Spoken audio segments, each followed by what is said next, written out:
Bonjour et bienvenue dans ce webinaire sur l'influence responsable. Je suis Mathieu Zanam, le rédacteur en chef de Ours. Pour parler de ce sujet, j'ai le plaisir de recevoir deux invités. Jérémy Spey, directeur des stratégies influence de l'agence TBWA Corporate, et Lisa Pérez, consultante social média de l'agence TBWA Corporate également. Bonjour Jérémy et Lisa. Bonjour. Bonjour Mathieu. Alors, Booba nous a tués, c'est le titre choc d'un article du Parisien qui est apparu au début de l'été. Dans cet article, une influenceuse, ancienne candidate d'une émission de télé-réalité, expliquait avoir vu le nombre de ses collaborations avec des marques se réduire drastiquement après avoir été pointé du doigt par le rappeur. Car Booba a fait de la dénonciation des partenariats douteux de ses influenceuses et influenceurs son combat, parlant même d'influx voleurs. Et on peut dire qu'il ne les a pas lâchés. Il faut dire que lui-même, il a eu quand même une influence certaine, avec 6 millions de followers sur Twitter, 1,6 million sur TikTok, plus de 200 000 sur Facebook et j'allais dire seulement 24 000 sur Instagram. Mais son influence ne se limite pas aux réseaux sociaux, puisque les parlementaires ont fini par se saisir du sujet, allant jusqu'à voter une loi au début de l'été. Cette loi encadre l'influence commerciale en précisant les responsabilités et les obligations des influenceurs. Elle acte finalement la professionnalisation de cette fonction. Alors avant de commencer avec Jérémy et Lisa, je rappelle à tous ceux qui nous suivent qu'ils peuvent utiliser le chat pour faire un commentaire, partager leur expérience ou poser une question. Jérémy et Lisa répondront en fin de webinaire, on a gardé du temps pour ça, ou alors s'il y a une question qui est vraiment en lien avec ce qu'on vient de se dire, on prendra le temps d'y répondre. Donc n'hésitez pas, le chat est ouvert, utilisez-le. Alors, Jérémy, est-ce que cette loi qui met des cadres à la pratique de l'influence est une bonne chose? Alors oui, c'est une bonne chose. Après, il y a beaucoup de débats sur est-ce qu'elle va assez loin et comment ça va se passer concrètement, bien sûr, sur son application. Mais évidemment que c'est une bonne chose parce qu'aujourd'hui, l'influence n'était quasiment pas réglementée, mis à part quelques lois voilà, sur l'utilisation de la publicité dans le numérique ou ce genre de choses-là. Mais aujourd'hui, c'est évidemment une bonne chose pour les marques et les entreprises, mais surtout pour les consommateurs, les clients et les communautés au final de ces influenceurs qui vont avoir droit à forcément plus de transparence. Et j'ai tout de même envie de dire que c'est une bonne chose pour les influenceurs et parfois j'utiliserai le terme de créateurs de contenu. C'est une bonne chose pour eux parce que ils ont souffert au final des scandales dénoncés notamment par Booba et de ces fameux influx voleurs dont dont tu as parlé Mathieu dans ton introduction. Donc oui, c'est une bonne chose, ça permet de réglementer. On peut se poser la question de est-ce que ça va assez loin. On a eu, et notamment avec le syndicat des agences conseils en relations publiques, beaucoup d'échanges avec les rapporteurs de loi et les députés pour que ce soit bien compris ce qu'est une agence de communication comme la nôtre, TBWA, ce qu'est une agence qui représente des influenceurs et ce que sont des influenceurs. Et ces définitions-là, même si on peut les rechallenger, etc., elles ont au moins le mérite d'exister, en tout cas de poser une première pierre en termes de réglementation, ce qui inclut de facto et a posteriori de la responsabilité vis-à-vis des marques, vis-à-vis des influenceurs, et qui permet au final d'avoir un cadre plus clair pour tout le monde. Alors, si on se met du côté des influenceurs, qu'est-ce que cette loi, elle change concrètement pour eux? Alors, concrètement, pour eux, déjà, elle définit ce qu'est un influenceur et ce qu'est un influenceur dans une logique commerciale avec une marque ou une organisation. Et ça, c'est déjà une partie importante parce qu'avant, c'était quand même assez flou. Alors, ça le reste un petit peu sur certains aspects, notamment sur le fait si une marque envoie gracieusement et sans lien direct avec l'influenceur des produits ou l'invite par exemple, à des événements ou autres, se pose encore la question de est-ce que l'influenceur, par exemple, devra mentionner s'il s'agit d'une collaboration commerciale. Mais globalement, ce que ça change pour lui, c'est déjà une notion de transparence vis-à-vis de ses communautés. Donc, une transparence totale sur le fait que la publicité, que ce soit clairement identifié comme une publicité lorsqu'il présente un produit ou lorsqu'il il se fait le porte-parole au final d'une marque ou qu'il évoque un sujet même de grande cause pour une agence nationale, par exemple, ou autre. C'est ça qui change vraiment pour lui.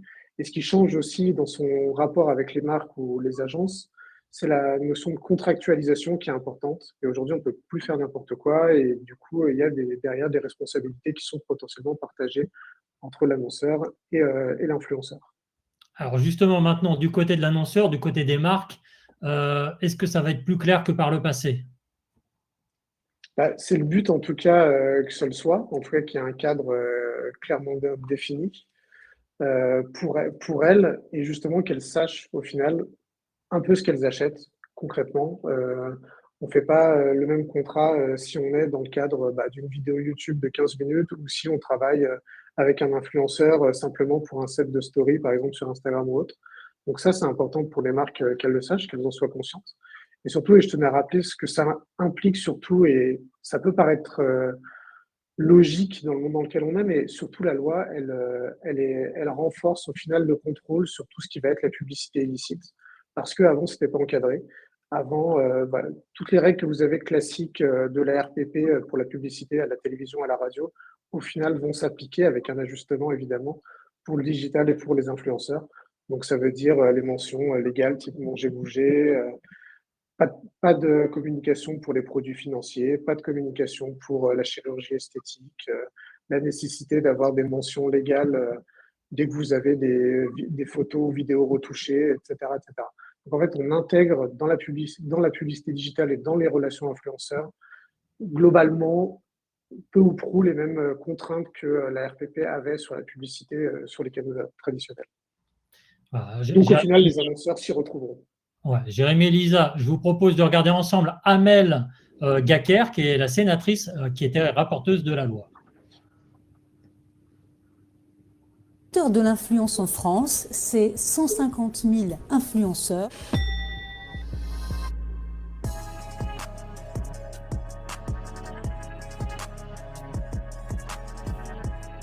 Au Sénat, nous avons choisi de définir plus précisément encore l'activité d'influenceur commercial, notamment en intégrant tous les influenceurs commerciaux. Nous avons souhaité renforcer l'information aux internautes en exigeant la mention publicité sur tous les contenus créés par les influenceurs. Pour ce qui est des interdictions, 2 ajouts majeurs. Le premier, l'interdiction de la promotion de l'abstention thérapeutique et également des sachets de nicotine. Autre interdiction que nous avons souhaité ajouter, celle de la promotion d'abonnements de pronostics sportifs, une importante source d'arnaque dénoncée aujourd'hui.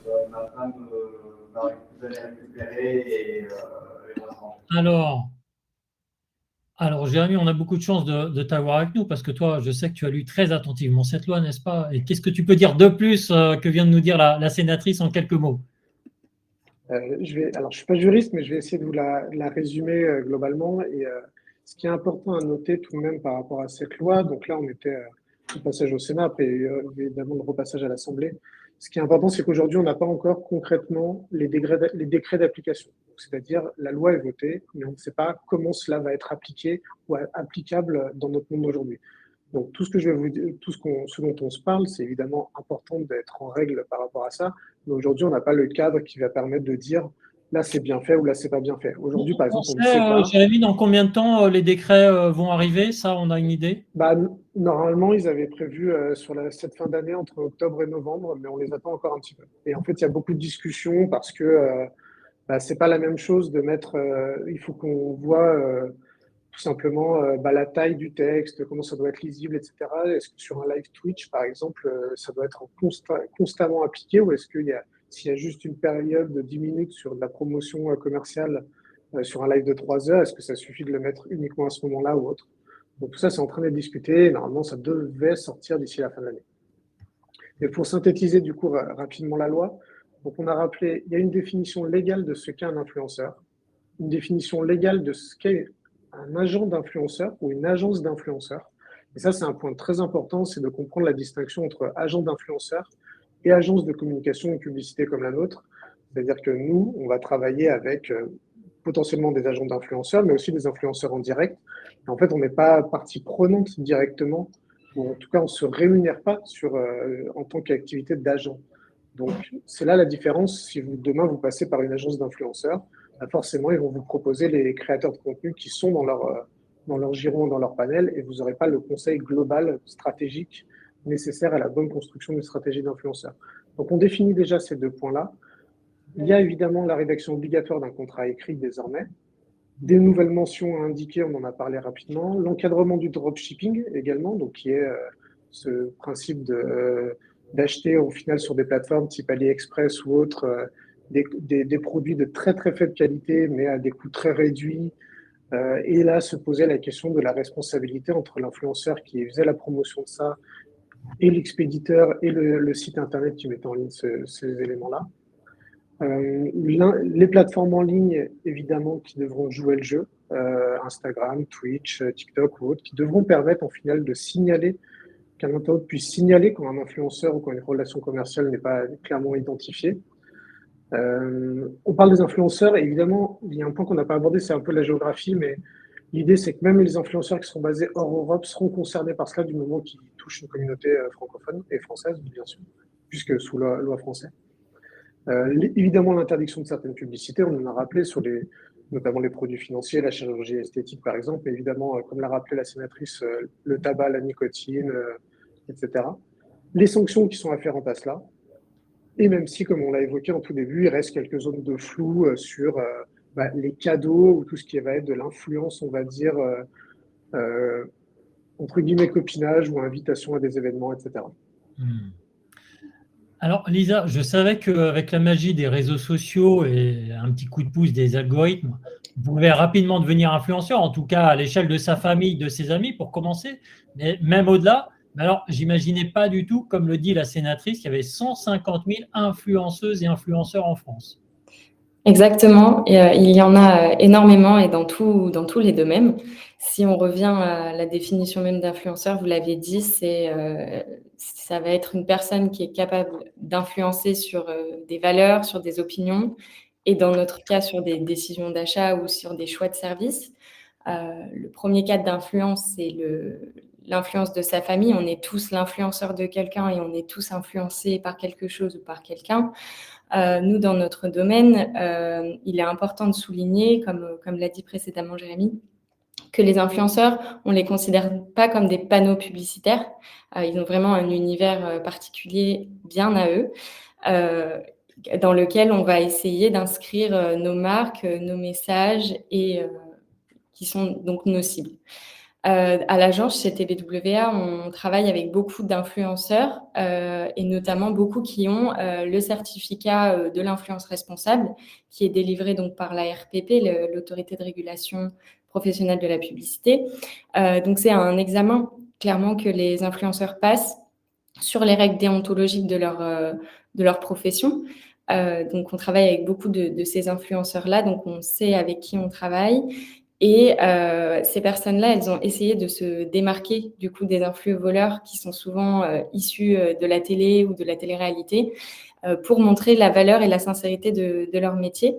On aurait pu d'ailleurs s'attendre à ce qu'il y ait un petit peu un effet de désinfluence de la part des marques et de la part des consommateurs, mais on se rend compte que l'influence marketing intéresse beaucoup nos clients et intéresse toujours les consommateurs.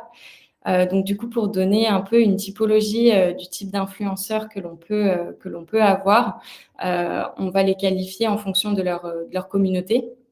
Donc, on va avoir des nano-influenceurs, voilà, comme sur la pyramide. Des nano-influenceurs, ça va être des influenceurs qui ont une plus petite communauté. Donc, on va dire entre 5 000 et 30 000 abonnés, même si les chiffres ne sont pas fixes, évidemment. Donc, les nano-influenceurs, étant donné qu'ils ont une plus petite communauté, ils vont être plus proches de leurs abonnés et ils vont avoir un engagement important, des sujets de discussion animés, des communautés animées, souvent bienveillantes, puisqu'il y a aussi tout autour une règle de modération. Et au plus on augmente en nombre d'abonnés, au plus on passe donc dans la catégorie micro-influenceur, on va dire que c'est à partir de 100 000 abonnés. Macro-influenceur, ça va vraiment être 500 000, voire des millions d'abonnés. Et ce qu'on pourrait appeler les all-stars, ce serait plutôt des célébrités qui sont connues pas uniquement sur les réseaux sociaux, mais voilà, ce sont des grosses célébrités. L'idée avec cette pyramide, c'est qu'au plus on a d'abonnés, au plus l'objectif de la collaboration avec l'influenceur est différente. Des nano-influenceurs, ça va être des sujets d'engagement, des sujets de discussion.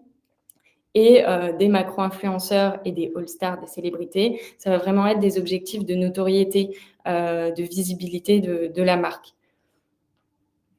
Ok, alors on y voit plus clair là avec cette pyramide et ce paysage des influenceurs. Mais Lisa, vous, chez TBWA, comment vous accompagnez les marques pour choisir le ou la bonne influenceuse? Alors du coup, nos collaborations avec des influenceurs chez TBWA pour nos clients, elles se résument en 3 points. Le premier, ce serait d'élaborer une stratégie. Donc c'est très important, c'est ce dont a parlé Jérémy, c'est notre force en tant qu'agence de communication.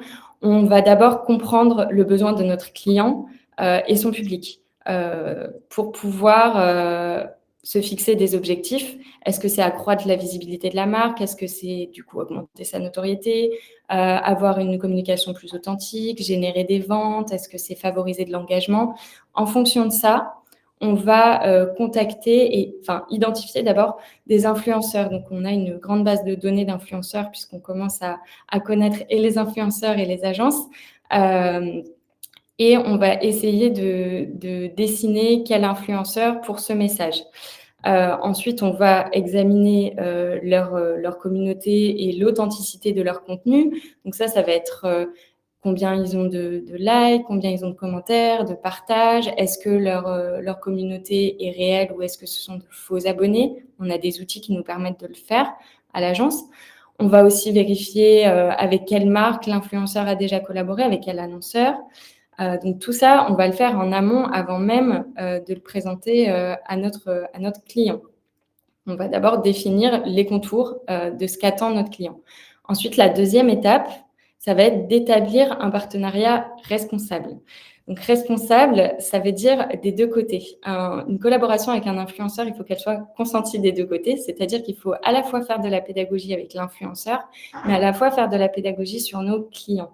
C'est-à-dire leur expliquer tout le processus d'un influenceur, qu'il appartient, qu'il a sa manière de s'exprimer, on ne pourra pas dicter mot à mot ce qu'un influenceur va dire, contrairement à un panneau publicitaire, justement. Puisque sinon, ça paraîtrait faux et ce ne serait pas du tout dans notre intérêt et dans aucune stratégie, ça fonctionnerait. C'est pas un comédien à qui on donne le texte, il doit répéter mot pour mot. C'est encadré, mais ça ne peut pas être qu'un comédien. L'influenceur a aussi, quand on les contacte, parce que du coup, établir un partenariat responsable, on va les contacter, on va leur présenter la marque. Nous, on connaît nos clients sur le bout des doigts, donc on va leur présenter la marque, les attentes. C'est à ce moment-là aussi que se discute donc la rémunération, mais surtout on ne va pas être figé sur un modèle de communication, sur une plateforme. On va laisser l'influenceur ou son agence nous présenter aussi leurs propositions, puisqu'ils ils sont force de proposition et ils ont aussi l'habitude de ce qui fonctionne sur leur compte. Donc ça, c'est très important. Donc pour définir les contours du partenariat, on va donc partir d'un contrat, comme on l'a dit précédemment, déterminer le format de la collaboration. Est-ce que c'est une vidéo longue? Est-ce que c'est une vidéo courte? Est-ce que c'est un post? Est-ce qu'il y a vraiment plein de formes de collaboration? Est-ce que c'est intégrer les réseaux sociaux d'un influenceur? Est-ce que c'est une fois? Est-ce que c'est sur le long terme? Est-ce que c'est l'influenceur qui va prendre le contrôle des réseaux de notre marque, de l'annonceur, pour en devenir l'égérie? Voilà, il y a plein de formes différentes de collaboration. Nous, notre rôle, c'est vraiment de s'assurer que et l'influenceur et l'annonceur aient toujours en tête l'objectif de la stratégie de communication. On va par la suite donc présenter les influenceurs à nos clients. On essaye toujours d'en présenter plusieurs profils pour que nos clients puissent aussi avoir le choix et leur mot à dire sur tel ou tel influenceur. Et ensuite va démarrer la collaboration. Donc là, c'est vraiment un aspect très opérationnel où il va y avoir beaucoup d'allers-retours. Nous, notre mission, c'est vraiment de faire en sorte que l'influenceur soit toujours au courant de nos objectifs, de faire la médiation entre l'influenceur et la marque. Donc, on les suit, on a des plannings, on a des deadlines, on a des contrats qui sont carrés avec les deux parties dès le début pour que ça se passe le mieux possible. Et donc, oui, le dernier point, c'est élaborer et évaluer le succès de la collaboration. Notre rôle ne s'arrête pas juste au moment de la publication du contenu, sinon ce serait trop simple. Notre rôle, il est aussi derrière d'évaluer si ce contenu a fonctionné. Donc déjà, on va voir rapidement si la collaboration s'est bien passée. Ça se passe toujours très bien. Mais derrière, on a forcément des objectifs de vue, des objectifs d'impression, d'engagement. Donc tout ça, on va l'évaluer. On va voir si ça a répondu à nos objectifs. On va voir comment la communauté de l'influenceur a réagi. Donc nous, on demande systématiquement des statistiques très détaillées aux influenceurs pour qu'on puisse les présenter à nos clients et derrière rebondir sur comment est-ce qu'on continue pour la suite et comment est-ce qu'on réoriente notre stratégie ou non. Merci Lisa. Alors, je vous l'ai dit, tout au long de ce webinaire, vous pouvez poser des questions. Et merci beaucoup Théo d'avoir osé être le premier à poser la première question. C'est toujours un enjeu. Et bonjour Théo. Alors, quel budget est à prévoir pour une collaboration avec des influenceurs? Est-ce que ça dépend de la taille de la communauté? C'est ce que j'imagine. Mais voilà, Lisa ou Jérémy? Oui, on peut en répondre. Alors, en fait, ça dépend de deux choses. Ça dépend évidemment de la taille de la communauté, donc au final de l'influence de l'influenceur ou du créateur de contenu. Et ça dépend surtout des plateformes, parce qu'aujourd'hui, si vous avez 1 million d'abonnés sur YouTube versus 1 million d'abonnés sur TikTok, ça ne se rémunère pas de la même façon, évidemment. Et au final, aussi, ce qu'on paye dans la collaboration avec les influenceurs, c'est la partie création de contenu pur. Parce qu'aujourd'hui, réaliser une story ou un post Instagram versus une vidéo YouTube de 15 minutes ou un challenge sur TikTok en 3, 4, 6 épisodes, forcément, on augmente l'investissement du créateur de contenu ou de l'influenceur en termes de temps et d'engagement de production potentiellement du contenu. Donc forcément, ça augmente forcément le coût. Et sur le budget à prévoir pour une collaboration, j'ai envie de dire que tout dépend de la stratégie des objectifs, mais aujourd'hui, nous, on est capable et on travaille avec des influenceurs uniquement via, par exemple, de l'échange marchandises, en les invitant, par exemple, à des événements ou autres, mais aussi en les rémunérant sur des nano-influenceurs, par exemple, simplement à 50 € hors taxe le poste. Et après, ça peut aller très loin avec des personnes, comme Lisa a dit, plus all-star, où là, on va être sur des stories ou des réels d'une minute 30 à 20 000 € parfois. Mais l'objectif et la stratégie sont très différents. Et évidemment, les KPI et le reporting qu'on en a derrière, il est également très, très différent. Donc, il y a toute typologie de budget et j'ai envie de dire que rien n'est figé de ce côté-là et qu'il faut justement au contraire se donner peut-être des fois l'objectif de performer et de définir une stratégie claire en fonction de ROI qu'on va atteindre. Et maintenant, avec le digital et les liens de tracking, on est en capacité de mesurer au final l'investissement et évidemment les retours sur investissement qui en vient, que ce soit en termes de clics, mais aussi d'achat, si on est dans des logiques purement B2C par exemple. Alors, une question d'Élodie également. Quel type d'outils pour évaluer les engagements? Lisa, tu en parlais sur l'évaluation. Alors, qu'est-ce que vous utilisez comme outil pour évaluer ça? Alors, nous, on travaille avec des plateformes d'évaluation de performance. Donc, on en a deux à l'agence. Donc, il y en a une qui s'appelle Agorapulse, qui est française, et une qui s'appelle Reach. L'idée de ces plateformes, c'est vraiment de pouvoir suivre l'engagement. Quand on dit évaluer l'engagement, ça va être à la fois les commentaires. Donc, nous, on va aussi avoir un œil sur les commentaires, même si les créateurs de contenu, les influenceurs ont des éléments de langage qu'on leur fournit pour répondre aux commentaires s'il y a des questions plus ou moins touchy, on va dire. Nous, on a toujours un œil dessus aussi. Donc, évaluer les commentaires pour l'engagement.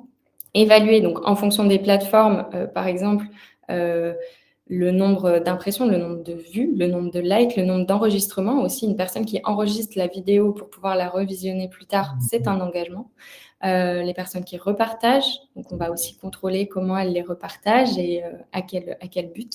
Donc, c'est comme ça qu'on va évaluer l'engagement et aussi derrière, s'il y a un lien, d'évaluer le tracking issu de la publication de l'influenceur. Et j'ai envie de dire, si je peux me permettre pour compléter, que notre premier outil, c'est déjà les influenceurs, que ce soit en amont de la création d'une campagne avec eux, nous partagent potentiellement leurs statistiques, des historiques aussi, justement, pour qu'on puisse être en capacité, au final, de se dire, bah oui, c'est la bonne personne qui va toucher tant de personnes, etc., de pouvoir être transparent vis-à-vis de ça et vis-à-vis des marques que l'on accompagne. Et de facto, à l'issue d'une publication, que eux aussi, on puisse récupérer leurs statistiques directes, en plus d'avoir, comme l'a dit Lisa, les outils type Google Analytics avec des liens traqués, avec des systèmes d'UTM ou autres qu'on peut mettre en place et que la plupart des influenceurs sont OK pour mettre en place sur leur publication quand il y a besoin. Alors, Jamie, vous avez un client important à l'agence qui est l'agence de la biomédecine. Tu peux nous rappeler leurs enjeux et comment vous les avez accompagnés? Oui, bien sûr. Donc, l'agence de la biomédecine, c'est l'agence qui dépend directement du ministère de la Santé, qui s'occupe de tout ce qui a trait aux dons, on va dire, en santé. Donc, le don de moelle osseuse, le don d'organes. Vous enlevez le don du sang, mais sinon, le don de moelle osseuse, don d'organes et don de gamètes, sur lequel on les accompagne. Donc, le don de gamètes, c'est le don de spermatozoïdes et le don d'ovocytes. Et on les accompagne depuis 2021, parce qu'en 2021, il y a eu un changement législatif assez important qui a au final ouvert la PMA pour toutes les femmes, qu'elles soient seules, en couple, homosexuelles ou hétérosexuelles, et du coup qui nécessairement a amplifié au final le demande de dons de gamètes. Donc on a autour de ce sujet-là une très grande campagne classique télé ou autre. Lisa et ses équipes s'occupent également des comptes Instagram de l'agence de la biomédecine, elle vous en parlera rapidement. Mais on a du coup développé une stratégie d'influenceurs, justement pour essayer, parce qu'il y a des multiples publics à toucher par cette campagne, d'être au plus près de ces publics et d'être avec des personnes qui, sur un sujet aussi intime que le don de gamètes, puissent porter au final la parole de l'agence de la biomédecine et se faire le porte-voix de cette cause qui est importante, parce qu'on se rend compte qu'au final, beaucoup de gens ne sont pas au courant de comment ça se passe, est-ce que c'est important et comment ils peuvent le faire, évidemment. Alors, Lisa, peut-être justement, quel type d'influenceurs c'est quoi? C'est des médecins, c'est des témoignages d'expérience? Eh bien, du coup, c'est une stratégie qu'on a adoptée avec l'agence de la biomédecine, en accord avec l'agence de la biomédecine, d'avoir un panel d'influenceurs plutôt large pour remédier au manque de donneurs. Donc, on va à la fois collaborer avec, en effet, des médecins, donc des influenceurs médecins, dans un but d'avoir une parole d'expert, une parole qui rassure. Les influenceurs médecins sont nombreux sur les réseaux sociaux. Donc, on a travaillé avec des gynécologues, on a travaillé avec des sages-femmes, influenceurs, créateurs de contenu, sages-femmes, pour avoir vraiment ce regard d'expertise, de rassurer et de transmettre de la pédagogie autour du don de gamètes, puisqu'on manque de donneurs aussi parce que peu de personnes connaissent le don de gamètes. Et eux, ils vont avoir ce rôle-là de véhiculer, on va dire, la bonne parole, la parole qui rassure. Ils sont aussi capables en médiation de répondre à des questions pointues. Et d'ailleurs, je me permets de répondre à une question de Elsa sur la gestion de crise, notamment avec l'agence de la biomédecine. On a des documents établis sur quelles réponses à avoir en commentaire sur ce sujet qui est un sujet qui peut faire... Il y a des réponses, si je peux me permettre, qui doivent être très précises. On ne peut pas véhiculer des fausses idées reçues sur le don de gamètes. Ensuite, on travaille également avec l'agence de la biomédecine, donc pas uniquement avec des médecins. Donc, on travaille aussi avec des influenceurs parents. Donc, on va dire que ce sont des influenceurs qui, sur leurs réseaux sociaux, montrent leur vie de famille, leur rôle de parents. Donc, ils ne montrent pas forcément leur enfant, hein, c'est vraiment, ils montrent leur rôle de parent, leur rôle en tant que maman, en tant que papa. Et eux, ils vont véhiculer aussi le message de l'agence de la biomédecine qui est d'appeler au don, mais plutôt sur un côté plus émotion. Ils ont eu cette chance d'être parents et ils vont plutôt aller véhiculer le message de donner cette chance à d'autres, d'être parents. Donc, faites des parents, donnez vos gamètes. Et on travaille également avec des influenceurs all-star, on peut le dire, on va dire plus lifestyle et qui touchent un grand nombre de publics pour pouvoir avoir cet objectif justement de notoriété, de visibilité sur le manque de donneurs et le fait qu'on peut donner ses gamètes à partir de 18 ans si on est en bonne santé. Donc, on a notamment travaillé avec Jamie de Épicurieux, on a travaillé avec Hugo Décrypte, on a aussi travaillé avec une influenceuse qui s'appelle Swan Périssé qui a parlé de son don, de son propre don d'ovocytes, avec Ben Never et avec d'autres. Donc, chaque typologie d'influenceur véhicule le message de l'Agence de la biomédecine, mais d'une manière différente pour parler à leur communauté. Alors, justement, parlons des résultats que vous avez obtenus avec l'Agence de biomédecine. Et puis, je vois la question de Fred. Oui. Comment vous expliquez à vos clients que ce n'est pas une science exacte et que les résultats sont tout de même aléatoires? Alors, quand on a Hugo Décrypte et Fred j'ai perdu. Et Jamie, voilà. Forcément, c'était Fred et Jamie. Donc, voilà, j'ai ma langue à fourcher. Mais voilà, on imagine que là, on a une belle exposition, mais Fred Delair a raison. Comment vous accompagnez les clients? On parlait de pédagogie tout à l'heure, pour leur dire, bah, écoutez, on fait le maximum. Maintenant, c'est effectivement pas une science exacte. C'est toujours ce travail à amont, justement, comme l'a rappelé Lisa dans la stratégie, d'être transparent au maximum sur les résultats qu'ont pu avoir ces différents influenceurs par le passé avec d'autres campagnes. Et du coup, leur expérience aussi, eux, en termes de publication et en fonction des sujets, en final, qu'on va aborder avec eux, de se dire, là, ça peut bien fonctionner, etc. Et ils sont en capacité, la plupart, en tout cas, de nous donner des fourchettes de résultats, en tout cas des minimums. Et on le sait aujourd'hui, même les influenceurs, certains vont sponsoriser un petit peu leur publication pour qu'elle fonctionne.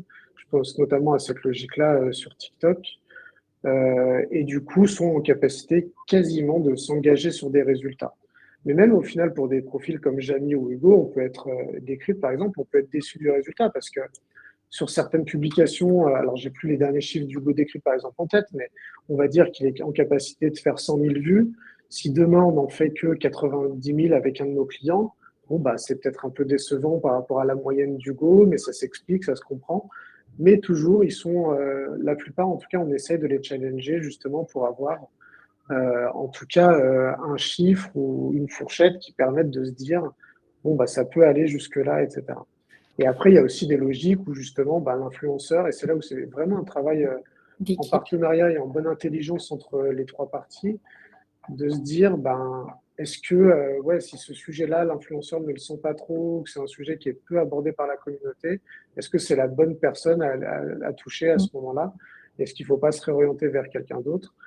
Et aussi, j'ai envie de dire, ne pas trop brider l'influenceur, justement parce qu'il sait, lui, utiliser les codes et que c'est aussi dans son intérêt à lui que sa publication fonctionne le mieux. Donc, au final, c'est dans l'intérêt de tout le monde qu'on ait les meilleurs KPI, mais évidemment qu'il y a un peu de pédagogie parce que c'est pas aussi systématique qu'une campagne Google Ads où vous savez que vous achetez 1000 clics pour tant d'euros, par exemple. Alors, je reviens quand même sur les résultats. Est-ce que, comment on mesure le résultat? C'est l'engagement, c'est les connexions sur le site, c'est les dons qui augmentent auprès de l'agence de biomédecine? Ça peut être en fonction du client, ça peut être multiple. Donc, pour l'agence de la biomédecine, ça peut être le nombre de redirections vers le site internet, le nombre de gains d'abonnés, de personnes qui nous contactent pour nous poser des questions, pour nous dire comment on donne et à qui dois-je m'adresser. Alors, c'est très difficile en réalité de dire telle personne a vu le contenu de Hugo et est allée donner derrière ses gamètes. Par contre, ce qu'on note, c'est une augmentation du nombre de donneurs. On ne peut pas être certain que ce soit dû uniquement à l'influence, mais ce qu'on note aussi, et ce qui était très important pour nous et pour l'agence de la biomédecine, c'est que de plus en plus, les personnes connaissent le don de gamètes et ne sont pas ignorants face à ce don-là. Et ça, c'était une vraie stratégie d'en parler, de savoir en quoi ça consiste et comment on peut être donneur si on le souhaite. Et pour compléter et aller dans le sens de Fred aussi, c'est que pas de miracle, c'est que nos stratégies d'influence aussi, elles se suffisent pas à elles-mêmes et que elles s'inscrivent dans des plans de communication, de stratégies de communication plus globales. et que évidemment, de 100% passé par des influenceurs, il n'y a pas beaucoup de domaines d'activité dans lesquels ça me paraît pertinent, et pour plein de raisons différentes. Mais voilà, ça doit toujours être adossé au final à d'autres expertises de communication pour fonctionner et que ça fasse et que ça remplisse les enjeux du client. Bon, alors c'est très bien. Vous avez commencé à utiliser le chat pour poser des questions. Continuez. On va bientôt justement arriver à la dernière question. On va pouvoir répondre à toutes les questions que vous avez gardées en réserve. Avant de se tourner donc vers toutes les personnes qui nous suivent, Lisa ou Jérémy, si une marque convient d'une campagne avec un influenceur, est-ce qu'elle pourra tout de même utiliser les visuels et les vidéos à un autre moment, en dehors du temps fort de la campagne? On en a parlé un petit peu au début. Historiquement, il y avait un petit peu un peu de flou là-dessus, mais aujourd'hui, vu que vous êtes obligé de construire un contrat avec l'influenceur, c'est totalement quelque chose qui doit être intégré dans le contrat et qui peut être négocié justement avec l'influenceur sur une cession de droit sur 1 an, 2 ans peut-être, pour justement être en capacité de réutiliser le contenu. Après, il faut bien définir les plateformes évidemment. Mais c'est tout à fait quelque chose qui est encadrable justement et qui peut être réutilisé, même si de base, le contenu, évidemment, il appartient à l'influenceur et ça, c'est le plus important. Eh bien, écoutez, merci, c'était très clair. Je regarde le chat. Est-ce qu'il y a d'autres questions Pour revenir sur une des questions sur la partie gestion de crise ou bad buzz d'une campagne, c'est évidemment intégré à nos métiers en fait d'influence. Moi, je suis ici des métiers du social media, mais on a dans notre équipe beaucoup de gens issus des relations de presse traditionnelles, et évidemment de l'anticipation et de la gestion de crise. Et bien sûr, que ce sont des éléments, dès qu'on touche à des communautés, dès qu'on touche à des sujets plus ou moins sensibles, que l'on essaye au maximum d'anticiper et de préparer justement et de préparer les influenceurs en leur fournissant des potentiels éléments de réponse ou s'ils souhaitent que nous aussi on puisse intervenir à leur côté via le compte de la marque ou autre que l'on accompagne. Ok, alors voyons voir s'il y a une question. Sinon, moi, je peux vous poser. C'est vrai qu'on a parlé beaucoup de communication corporate, mais voilà, est-ce que ça fonctionne de la même façon pour des clients qui ont des objectifs de vente ou des produits? Un petit peu différent, mais peut-être que Lisa, tu peux parler plus spécifiquement d'un des clients qu'on accompagne. On accompagne un client.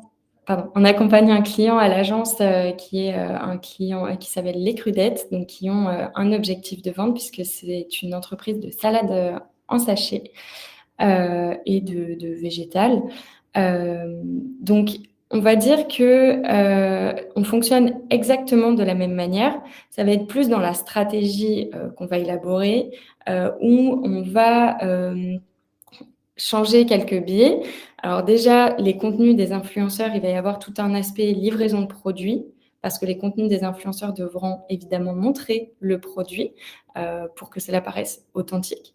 On va aussi pas cibler le même type d'influenceurs. On va cibler des influenceurs, par exemple, qui font de la cuisine, le domaine de la food dans l'influence qui est très important. Donc, on va avoir tout cela qui s'ajoute et on va aussi beaucoup travailler avec des influenceurs qu'on appelle influenceurs en marque blanche. Donc, ce n'est pas vraiment de l'influence puisque l'influence implique qu'on intègre une communauté et qu'on va parler à une certaine communauté.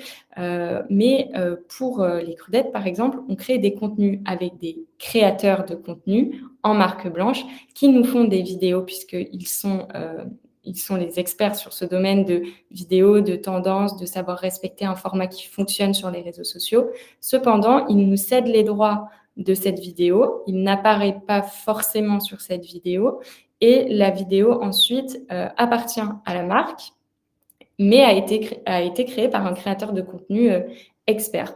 Donc, pour les logiques avec un client produit, on va dire que ça reste pareil, mais forcément, chaque stratégie est différente dans la réalisation derrière. Mais la mention partenariat rémunéré doit toujours être là, le contrat est toujours bien établi en avance, les deadlines aussi, etc. Une autre question, voilà, avec l'adoption de la loi et la mise en lumière de certaines pratiques douteuses des influenceurs, est-il toujours pertinent de les intégrer dans les stratégies de communication des marques? Oh bah oui, sinon on n'aurait pas parlé pendant 3/4 d'heure. Bien sûr qu'il y a eu C'est pour des ça que la dérives. question arrive à la fin, Jérémy, sinon on aurait tous spoilé, voilà. Mais au final, alors évidemment que ce scandale a fait du bien parce que ça a secoué un peu les politiques pour qu'ils s'emparent du sujet, etc. Mais évidemment, ça a fait beaucoup de mal et dans le sens où il faut déconstruire beaucoup d'idées reçues. C'est pour ça qu'à l'agence, on n'aime pas trop parler du terme influenceur et qu'on préfère le terme de créateur de contenu. Parce que le terme d'influenceur est très souvent directement lié aux personnalités de la télé-réalité et sans aucune offense auprès de ces personnes-là hein, qui font ce qu'elles ont à faire et qui ont derrière développé une influence sur les réseaux sociaux, mais qui font au final beaucoup de mal à beaucoup de créateurs de contenu qui sont à la base des passionnés d'un sujet, que ce soit l'automobile, la santé, la pédagogie, la reconversion professionnelle, la food, enfin qui font des recettes ou autres, et qui sont d'abord là pour créer un contenu et qui derrière, bah oui, ils développent leur audience autour de ce contenu-là et autour de cette expertise-là, avant d'être connus et d'avoir une voix qui porte auprès de ces gens-là. Donc ça, évidemment que c'est important parce que derrière, bah, les bons influenceurs et les bons créateurs de contenu, ils ont des communautés qui sont hyper engagées et ils ont une influence qui est très très forte auprès de ces personnes-là. Et au final, on voit, voilà, parfois la parole des marques, elle a besoin d'un relais justement qui soit un peu tierce, même s'il y a une relation commerciale, même si l'influenceur est évidemment rémunéré pour cela et qu'on va toujours se dire, bah, il peut pas dire ce qu'il a envie, etc. On a des influenceurs qu'on a approchés, qui n'étaient pas forcément à l'aise avec la thématique et qui ont préféré décliner parce que trop loin de leur communauté, trop loin des sujets et des enjeux qu'ils vont donner, et que pour eux, ça aurait sonné faux. Donc voilà, c'est pas l'influence pour l'influence et l'influence tout azimut, c'est de l'influence justement responsable, c'est le but du webinaire, mais c'est de l'influence réfléchie et toujours en partenariat avec les trois parties qui sont l'agence, la marque et l'influenceur. Et bien sûr, les communautés qui le suivent en parallèle. Alors, c'est vrai qu'on a mentionné beaucoup de réseaux, Twitch, TikTok, etc. Je vois la question de Marcus. Comment vous utilisez le format du podcast avec vos influenceurs et influenceuses? Je ne sais pas si tu veux répondre, Lisa. On a déjà fait des podcasts. Ça dépend en fait des plateformes.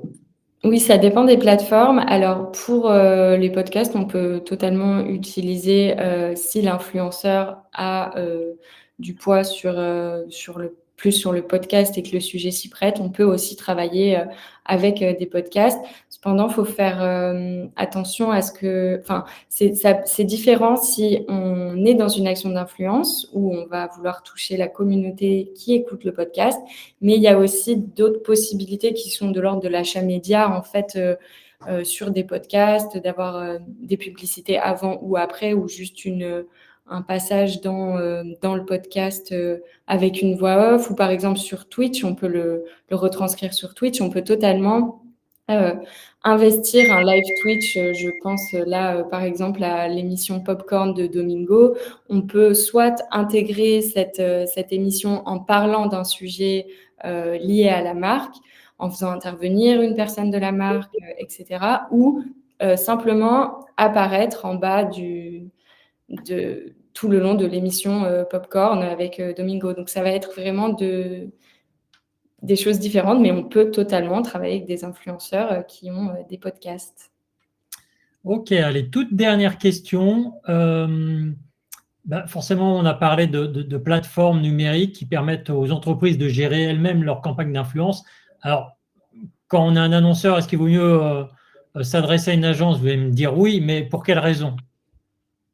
Et ne pas le gérer par soi-même. Alors, du coup, il y a plusieurs questions, enfin, dans ta question, mais sur la partie plateforme d'influenceurs qui peuvent gérer justement directement, où les marques peuvent directement gérer des campagnes d'influence. En fait, ça, c'est des dispositifs que nous, on préconise à certains de nos clients quand vous voulez gérer un petit peu j'aime pas trop le terme, mais de la masse d'influenceurs, en fait, que vous voulez créer beaucoup de campagnes auprès de nano, de micro-influenceurs, ça peut vous faire vraiment gagner du temps. Mais aujourd'hui, nous, et si on travaille ensemble, on est plutôt dans des stratégies qui soient en dentelle ou cousu main, c'est-à-dire qu'on va s'attacher à précisément chercher des influenceurs qui vont être en lien direct avec les sujets de la marque ou autre, et cartographier ça des plus précis que vous pouvez, mais sans rien enlever à ces plateformes qui, au final, permettent, un peu comme des appels à freelance ou autre. Une marque va déposer un sujet et certains influenceurs peuvent s'en emparer moyennant certaines rémunérations. C'est un peu ce que vous pouvez voir, par exemple, sur Twitch ou sur la plateforme Twitch. Des fois, il y a des propositions qui sont faites pour les streamers de jouer à tel jeu vidéo pendant 2 heures et ils ont un bonus de 100, 500 euros qui leur est accordé. Mais là, on est vraiment dans des logiques de masse, là où nous, on va vraiment essayer de faire du chirurgical. Ça ne veut pas dire qu'on ne fait pas de la masse. On gère plus d'une vingtaine d'influenceurs chaque année pour l'Agence de la biomédecine, une centaine par an pour nos clients. Donc, on fait beaucoup d'opérations de ce type, mais le fonctionnement est un peu différent. Et je me permets, il y a une question dans le chat de Elsa sur la partie micro-trottoir. Et elle évoquait justement un de nos clients Transition Pro, et on a effectivement fait du micro-trottoir sur Transition Pro avec l'un de nos influenceurs. Des fois, on réfléchit évidemment à des formats en amont de sélectionner des influenceurs, ou alors on les travaille directement avec eux pour imaginer justement des formats qui sont un petit peu différents. Et le micro-trottoir en est un, ça a été une trend et ça l'est encore un petit peu sur TikTok notamment ou en réel Instagram. Donc, on se raccroche aussi à notre expertise social media là-dessus pour proposer des contenus qui soient un peu différenciants et histoire d'être en capacité d'émerger justement sur les différents réseaux sociaux que l'on veut toucher. Eh bien, écoutez, merci à tous les deux. Merci Jérémy et merci Lisa. On y voit plus clair maintenant sur le sujet de l'influence responsable. Merci à vous là qui êtes restés connectés parce que je regardais le petit compteur sur mon écran. Vous êtes restés jusqu'au bout. L'audience n'a pas fléchi. Donc, en termes d'engagement, je pense que Lisa et Jérémy, vous avez été bons. Pour ceux qui ont rejoint l'émission en cours de route, eh bien, vous allez avoir le replay dans quelques instants sur la chaîne YouTube de Ours. Vous pouvez évidemment suivre Ours sur LinkedIn, Instagram et Twitter, et bien sûr dans notre newsletter quotidienne le 4 heures. Et puis vous pourrez poursuivre les échanges sur LinkedIn avec nos deux intervenants de ce jour. Voici leurs coordonnées qui apparaissent, le mail de Lisa et en dessous, c'est l'adresse sur LinkedIn pour retrouver Lisa. Et de la même façon, vous retrouvez Jérémy sur sa boîte mail et sur son compte LinkedIn. Voilà, eh bien écoutez, compte tenu de l'heure, il me reste à vous souhaiter une bonne journée et un bon appétit. Et puis, on se retrouve à bientôt pour un nouveau webinaire. Merci beaucoup. Merci beaucoup à toutes et à tous.